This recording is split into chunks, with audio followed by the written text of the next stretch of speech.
let's sort of start from the beginning, and let's talk about about niche and finding your niche. And I just want to give one example. I ran into this person. We discussed this when we were talking about this interview. I ran into an author. This was probably about 3 years ago, doing these Amazon books, and he was doing tween books that involved a mermaid. It was like these sort of tween romance mermaid books. And even to this day, I'm not exactly clear what that actually even means. But, and again, keep in mind, this was a middle-aged white dude like myself. So it's not as though he knew anything about mermaids or tween girls, the market he was writing for. But he had identified this as a niche. He was a smart guy, and he was actually making money in that. So let's talk about that. How do you find your niche? First off, what is a niche? And I want to be real clear. Niche is not just, gothic romance. Niche is much more funneled down than something that broad. So maybe we can first define what niche is, and then how do you actually find the niche that you want to position your book in?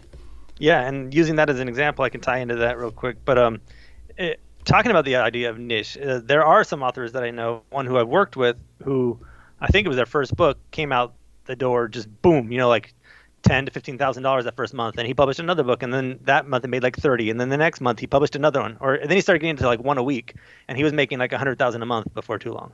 So a month, that's crazy, right? It blows my mind. But listen to what you just said. He was publishing a book a week, a full novel a week. So people also need to appreciate what that actually means. Yeah, a lot of times some of these people will approach it as a what is the software term where it's not, it's as good as it needs to be, but it's not perfect. Minimum viable, minimum viable product. Yeah.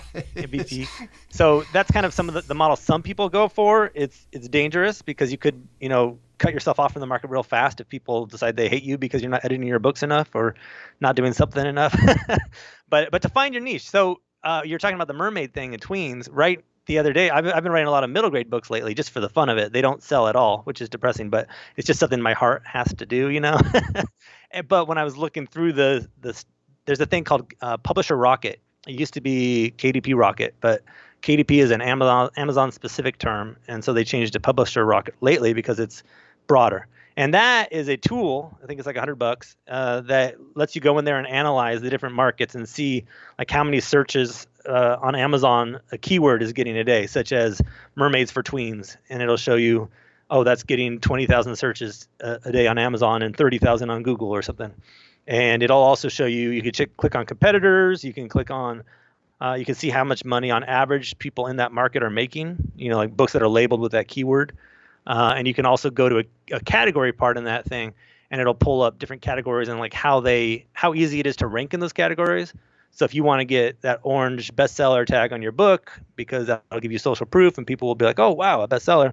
It's not, really a bestseller by some standards. Some people say it is. Anyway, it's a good tool for that. And so what I was going to say though is they had children's mermaid books, probably for girls at the end of it, I think, if I remember correctly. Was ranking way up there. Like it was getting like 20,000 searches or something like that, which is a good number.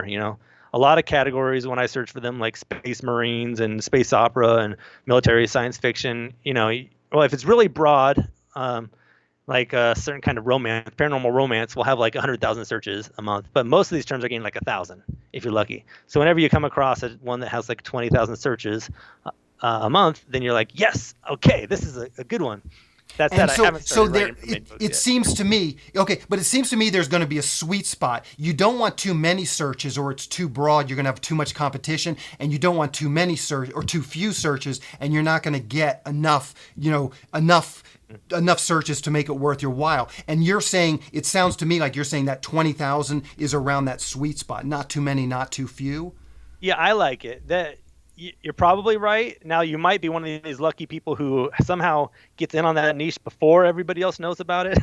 And so there are these people who, they call them right-to-market authors, which is kind of a misnomer, because there's Chris Fox wrote a book called Right to Market, and he was more saying, like, know what your market is, not so that you can go write every book to market and try to capture the money, but so that you're not pissing off your fans and so that you're being smart about the business.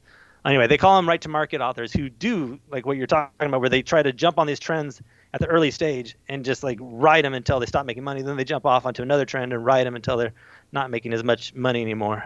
So if you're lucky, you get in when that number's high, but not all the authors have found out about it. And maybe that has to do with the amount of searches. And once it gets to a certain point, you can see that, oh my God, it's saturated. But there is also a competitor number in that program.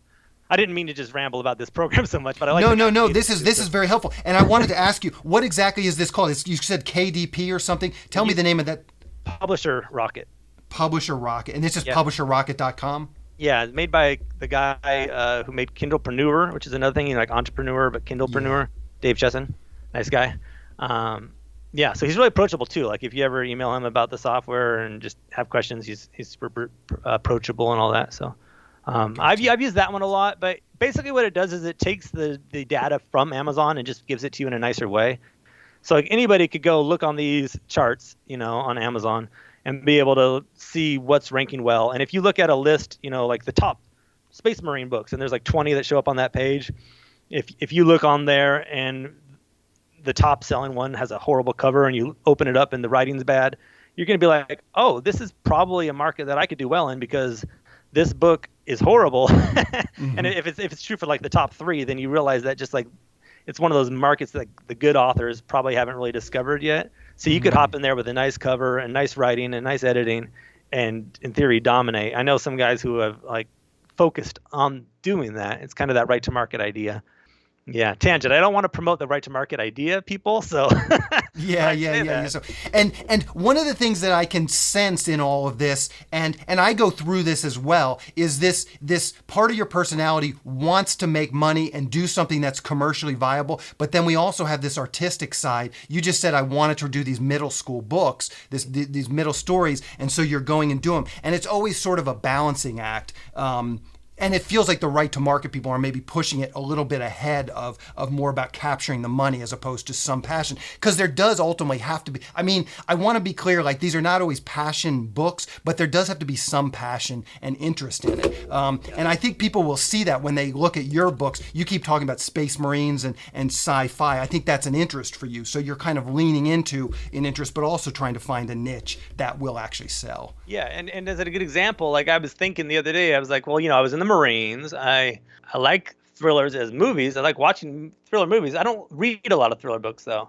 But I was like, well, I'm going to try writing some thriller books. And I sat down to do like the typical military style one. Oh my God, I hated it. I was like 2 chapters in and I was like, this is painful, and so I think that's what it's about. Sometimes you have to experiment and see if your heart's in there or not. And if your heart's not, then I would recommend not wasting your time because the readers are probably going to sense it too. If they don't, then maybe you're one of these cash grab people, and that's okay. I'm not going to judge you. Thanks for checking out this clip from the Selling Your Screenplay podcast. If you'd like to hear the full interview, just go to sellingyourscreenplay.com/podcasts. Or to go directly to the episode, just use the link in the show notes. Thanks for watching.